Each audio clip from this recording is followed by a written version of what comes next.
Hey guys, welcome back to my channel. তো আজকে আমি তোমাদের সাথে আমার একটা পয়লা বৈশাখের লুক শেয়ার করছি। তো এখানে আমি সর্বপ্রথম আমার ফেসটাকে ক্লিন করে এসেছি অ্যান্ড দেন আমি ময়শ্চারাইজার অ্যাপ্লাই করছি ভালোভাবে। ময়শ্চারাইজার অ্যাপ্লাই করার পরে আমি এখানে অ্যাপ্লাই করলাম হচ্ছে স্ট্রোব ক্রিম। আর স্ট্রোব ক্রিমটা আমি ভালোভাবে অ্যাপ্লাই করলাম অ্যান্ড দেন আমি অ্যাপ্লাই করছি একটা পিএসির একটা ফাউন্ডেশন, যেটা আমার খুবই ভালো লাগে অ্যান্ড এটা আমার স্কিন টোনের সাথেও ম্যাচ করে।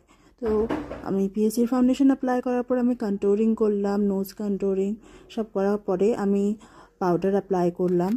দেন পিঙ্ক ব্লাশার ইউজ করে আমি আমার বেস মেকআপটা কমপ্লিট করার পর ডিরেক্ট আই মেকআপে চলে গেলাম। তো এখানে আমি একটা খুব সুন্দর একটা হালকার উপরে আমি আই মেকআপটা করেছি। আর এখানে আমার আই মেকআপ ডান। আই মেকআপটা হয়ে যাওয়ার পরে আমি এখানে ল্যাশ পরলাম, ল্যাশ পরার পরে আইব্রো সেট করলাম, দেন আমি লিপস্টিক পরলাম। So here's my final look. তো তোমরা আমাকে কমেন্ট বক্সে জানাও আমাকে কেমন লাগছে, আর ভিডিওটা ভালো